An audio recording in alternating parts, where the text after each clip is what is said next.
Now, this is something I'd like to get into more about chainmail, as it's the most misunderstood form of armor currently. As I finish editing my Gothic plate video, and I talked about this in my past videos, but anyways, what I'm trying to get at is, real quick, and I'll get more into it later, is there's a big misunderstanding about this kind of armor being, useless against projectiles or spears and things like that. While, yes, I would agree that this form of armor is a bit vulnerable to pointy weapons or spears or even projectiles, it is certainly not useless against it. That's a huge misunderstanding. And when you're talking about European mail, which were typically smaller rings that were often flattened, like this right here, small rings, these are 7 or 6 millimeter rings that are flattened and riveted, of course.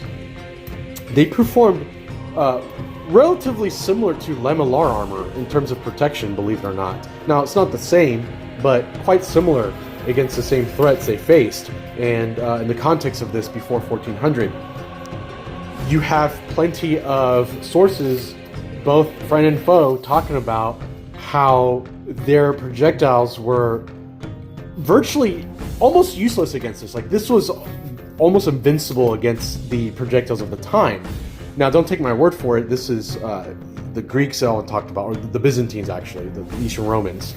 And you have the Balajin, I must be pronouncing his name wrong, but the Muslim historian, I believe, or scribe, talking about how he witnessed arrows doing almost nothing to the Crusaders, and talking about how their chainmail was so strong. Apparently, you even have Mongol sources talking about how they liked European armor, which was mail at the time, or coat of plates. So, they had good things to say about it. So what does that tell you? So that tells you that this armor did very well. You even have Otto the Great, who fought the Magyars, and how it indicates that mail armor was quite arrow resistant. Now, it's not mail by itself. You would have a padded gambeson behind this. My guess is probably like 10 layers or more of linen. And that's, plus the jacket, and, the jacket can be made out of wool or linen. And, to take that in perspective, linen is about 4 times stronger than cotton. So it's pretty tough stuff. And, something like this will do pretty good. And that's a huge misunderstanding out there.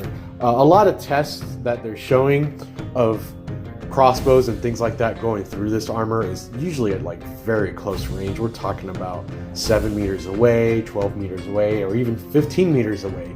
At that distance, honestly, you're trying to go through metal armor, you're probably better off, honestly, to prepare for melee combat or running away than trying to just keep shooting at them, because when they're on top of you like that, you're gonna get cut down.